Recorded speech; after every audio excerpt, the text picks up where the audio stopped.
آج اس عظیم ہستی کا ذکر خیر کرنا ہے جو ہمہ وقت اللہ نے جن کو بے پناہ خوبیوں سے نوازا ہے، وہ وقت کے مفتی بھی ہیں، عالم بھی ہیں، محدث بھی ہیں، مفکر بھی ہیں، مجتہد بھی ہیں، صوفی بھی ہیں اور اللہ کے ولی بھی ہیں۔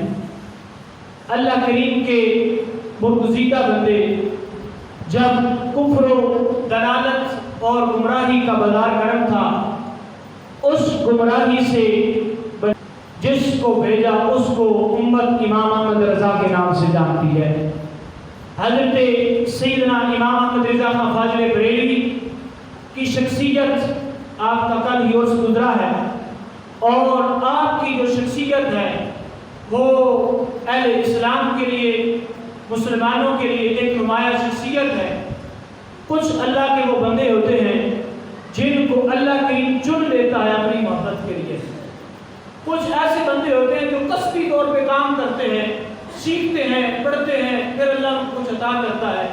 لیکن کچھ ایسے بندے بھی ہوتے ہیں جن کو اللہ کریم وہ بھی چیزیں عطا فرما دیتا ہے، اپنی طرف سے تحفہ عطا فرما دیتا ہے۔ ان شخصیات میں سے اعلیٰ حضرت مجدد دین و ملت الشیخ امام احمد رضا خان فاضل بریلوی کی ذات رحیم تھے۔ آپ 13 سال کی عمر میں اللہ کریم نے آپ کو علوم عقلیہ اور نقلیہ سے جو ہے وہ سرفرازی عطا فرمائی۔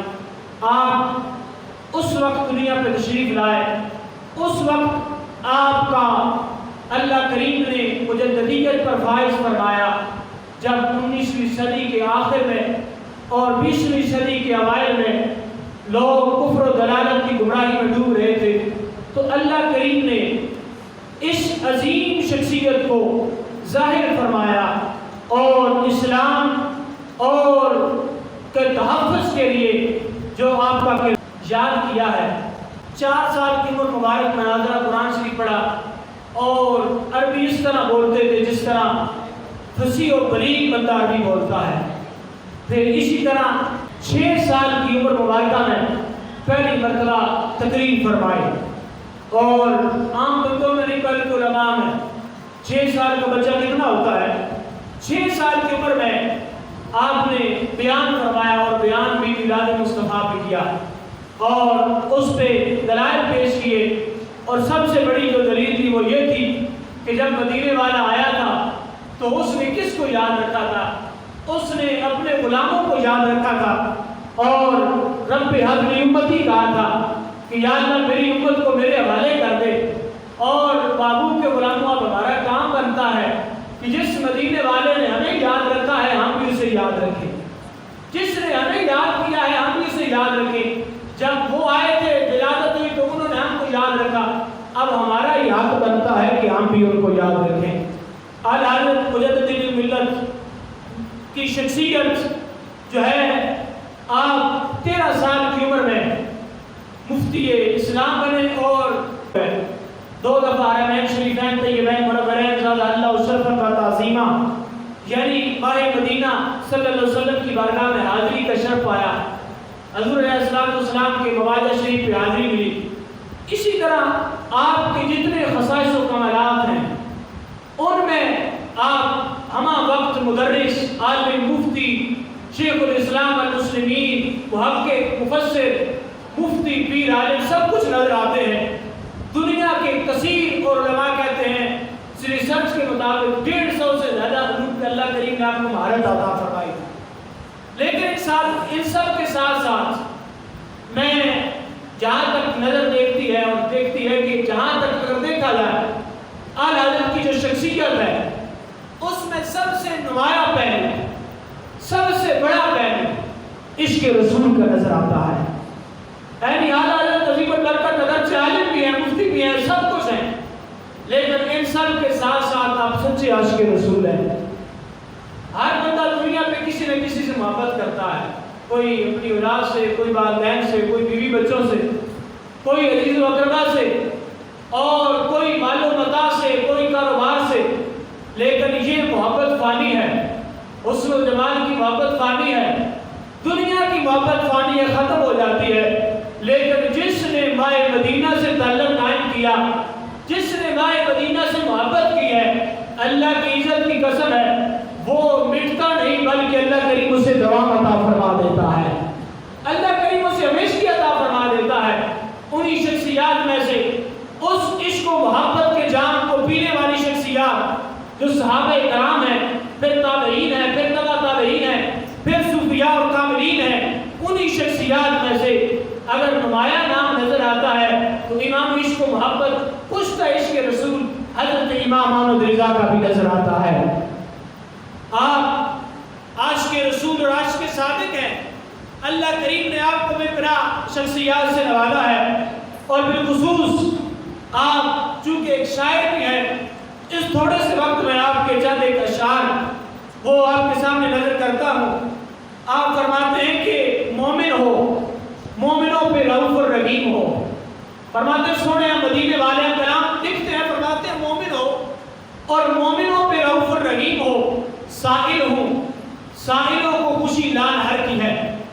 اعلیٰ حضرت جب بھی کلام لکھتے ہیں، نعت لکھنا آسان نہیں ہوتا، لیکن اعلیٰ حضرت جب بھی کلام لکھتے ہیں تو یا قرآن کی عکاسی کرتی ہے یا محبوب کے فرمان کی عکاسی کرتا ہے، یعنی اس کا جو ترجمہ ہے، اس کا جو مفہوم ہے وہ یا قرآن کی آیت ہوتی ہے یا نبی علیہ السلام کا فرمان ہوتا ہے۔ فرمایا کہ وَأَمَّا السَّائِلَ فَلَا تَنْهَرْ وَأَمَّا السَّائِلَ فَلَا تَنْهَرْ، فرمایا رب نے فرمایا سونے تیرے بارگاہ میں جو کوئی آ جائے اسے جھڑکنا نہیں ہے، اسے ویسے نہیں لٹانا۔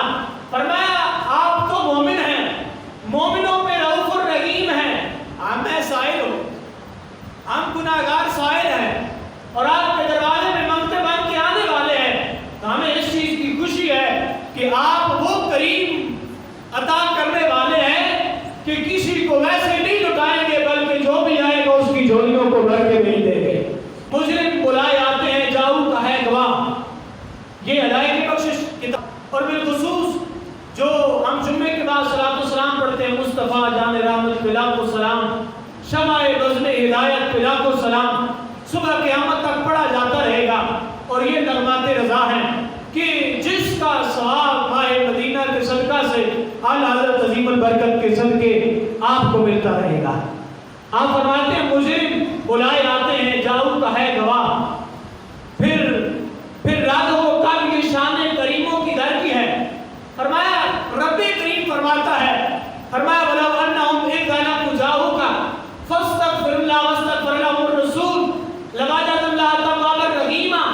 فرمایا کہ اللہ فرماتا ہے گناہگاروں، اے سیاہکاروں، اے گناہوں سے نکھرے بدن والوں، جب تم اپنی جانوں پہ ظلم کر بیٹھو تو پھر میری بارگاہ میں آنے سے پہلے میرے محبوب کی بارگاہ میں پہنچ جاؤ، میرے محبوب تمہاری سفارش کرے، جب محبوب تمہاری سفارش کریں گے تو اللہ کریم تمہارے گناہوں کو بخش دے گا۔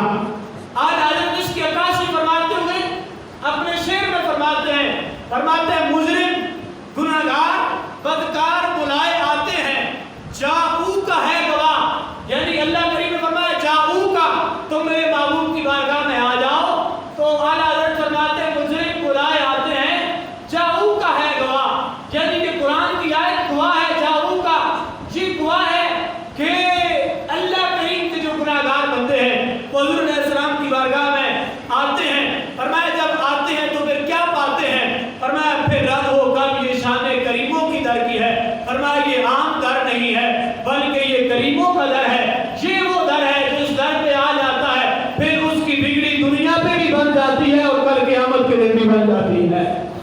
اللہ کریم کی عزت کی قسم ہے، آپ فرماتے ہیں رب ہے موتی یہ ہے قاسم، فرمایا رب ہے موتی یہ ہے قاسم، رزق اس کا کھلاتے یہ ہے۔ اعلیٰ حضرت کے بہت سے کلمات کے جو اشعار ہیں بہت جگہ پہ ہیں، اگر سب کی تفصیل بیان کی جائے تو کثیر وقت درکار ہے۔ اب اس شعر کے اندر اعلیٰ حضرت فرماتے ہیں رب ہے موتی، رب عطا کرنے والا ہے، رزق دینے والا ہے، یہ ہے قاسم، یہ رب کے خزانوں کو تقسیم کرنے والے ہیں۔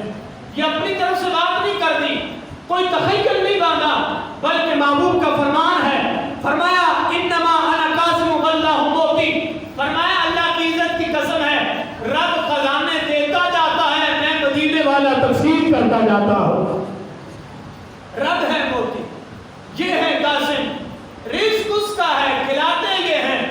اعلیٰ حضرت فرماتے ہیں رب کی نعمتوں کو تقسیم کرنے پہ اور رب کی نعمتوں کو امت تک پہنچانے میں جو سب سے عظیم ذات نظر آتی ہے وہ کوئی اور نہیں نظر آتی بلکہ وہ مدینے کے تاجدار آمنہ کی لال کی ذات نظر آتی ہے۔ حضور کے غلام اللہ کی عزت کی قسم ہے، ایک دفعہ آپ کو کہا گیا یا سیدی، لوگ قصیدے لکھتے تھے اور بادشاہوں کی تعریفیں بیان کرتے تھے، آپ کو کہا گیا کہ نان پارا کا ایک رئیس ہے یو پی ہند کا، اس کی تعریف کیجئے، اس کے بارے میں کچھ نہیں کیا، وہ مال دے گا، پیسہ دے گا۔ اعلیٰ حضرت اندر گئے، قلم اٹھایا، اب اللہ کریم نے کمال کی ذہانت عطا فرمائی تھی، جب بولتے تو کمال بولتے، جب لکھتے تو کمال لکھتے۔ فرمایا کہ آپ کے دونوں ہاتھ لکھتے تھے، جب لکھتے تھے تو دونوں ہاتھ لکھتے تھے، جب بولتے تو کمال بولتے تھے، استنباط، استدلال، تقریر، مقرر، ہر انداز میں اللہ کریم نے ذہانت و فطانت عطا فرمائی۔ فرمایا اندر گئے، کلام لکھا، فرمایا وہ کمال حسن حضور ہے۔ اب اس رئیس کا قصیدہ نہیں لکھا، اندر گئے حجرے میں جا کے کیا لکھا، فرمایا وہ کمال حسن حضور ہے کہ گمانے نقش جہاں نہیں۔ اب شعر کا جو پہلا مصرع ہے وہ دیکھیے کتنا حسن والا ہے، فرمایا وہ کمال حسن حضور ہے۔ فرمایا مدینے والے کا حسن، کمال، جمال لاجواب و لا کمال ہے۔ فرمایا وہ کمال حسن حضور ہے کہ گمانے نقش جہاں نہیں، جتنی بھی کوئی چیز اچھی ہوتی ہے بنانے والے نے اس میں کسی قسم کی کوئی کمی چھوڑی ہوتی ہے۔ فرمایا مدینے والے کی ذات وہ ہے، بنانے والے نے بنا کے امت کو بتا دیا اس میں کسی قسم کا کوئی نقص ہے ہی نہیں، بلکہ یہ کمال و لا کمال ہے، اس میں کسی قسم کی کوئی خامی نہیں ہے۔ اور دوسرے شعر میں فرماتے ہیں یہی پھول خار سے دور ہے، یہی شمع ہے کہ دھواں نہیں۔ فرمایا یہی پھول، اب جو پھول ہوتا ہے اس سے لوگ بڑی محبت کرتے ہیں، فرمایا جب بھی پھول ہوتا ہے اس کے ساتھ کانٹے ہوتے ہیں۔ فرمایا جو مدینے والا پھول ہے یہ پھول تو ہے لیکن اس کے ساتھ کوئی کانٹا نہیں ہے، جو شمع ہوتی ہے، جو روشنی دیتی ہے، چراغاں کرتی ہے۔ فرمایا اس کے ساتھ دھواں ہوتا ہے جو اس کا نقص ہوتا ہے، لیکن اللہ کریم نے مدینے والے کی ایسی روشنی عطا فرمائی ہے، ایسا نور عطا فرمایا ہے، اللہ کی عزت کی قسم ہے، جو روشنی پہ گھیرتی جاتی ہے لیکن اس روشنی کے ساتھ دھواں نظر نہیں آتا بلکہ رب کا نور نظر آتا ہے۔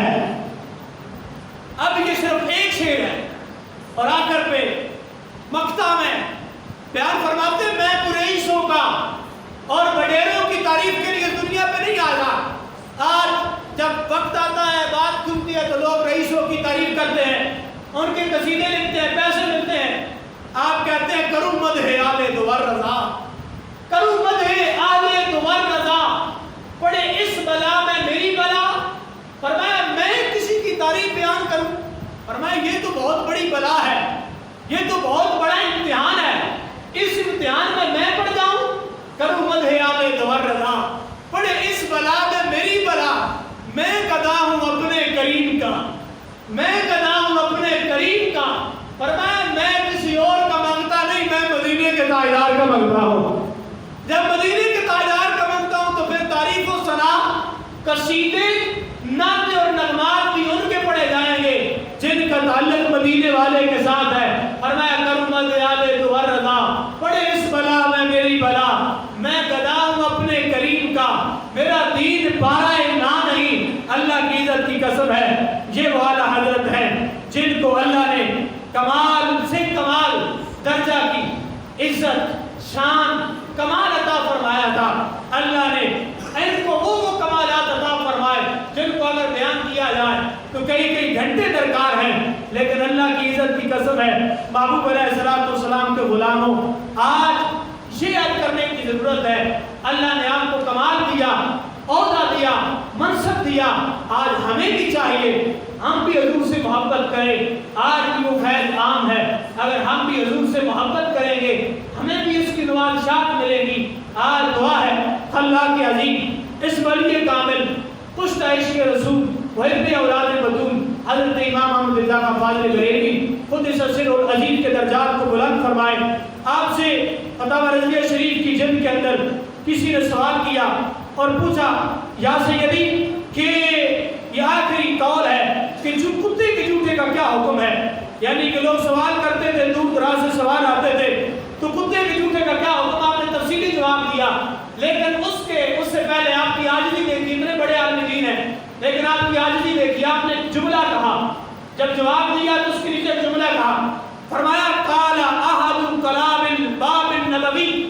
فرمایا تم پوچھتے ہو کتے کا کیا حکم ہے، سارا جواب دیا لیکن اب وہ تفصیلی بیان کا وقت نہیں. فرمایا تم کتے کے جوتے کو حکم بیان کر کے وہ تفصیلی لکھا بیان کیا، لیکن فرمایا یہ بھی سن لو. جب خطبہ نے کہا تو ایک کچھ کلمے لکھے، کچھ کلام لکھا. فرمایا فقال احد کلام الباب النبوی. فرمایا جو کتے محبوب علیہ السلام کے دروازے کے باہر بیٹھ کے راکھی کرتے ہیں، جو محبوب علیہ السلام کے دروازے کے باہر بیٹھ کے راکھی کرتے ہیں نا، ان کتوں میں سے ایک میں بھی ہوں. اللہ. فرمایا اپنی عاجزی کی انتہا کر دی. فرمایا ان میں سے احمد رضا السنی القادری الحنفی. فرمایا ان میں سے آج کو 2 کتابیں پڑھ لے تو بھولے نہیں سماتا. یہ لکھتے ہیں کہ آپ نے جو صفحے لکھے ہیں نا کم از کم، فرمایا ان کی تعداد 1,20,000 بنتی ہے. 1,20,000 صفحے بنتے ہیں جو آپ کی قلم سے گزرے ہیں. اللہ کریم آپ کے مرکز پر کروڑوں رحمتوں کی برسات عطا فرمائے اور ہمیں عشق رسول، عشق صحابہ، عشق آل بیت اور عشق اولیاء کاملین کا حقیقی جام عطا فرمائے.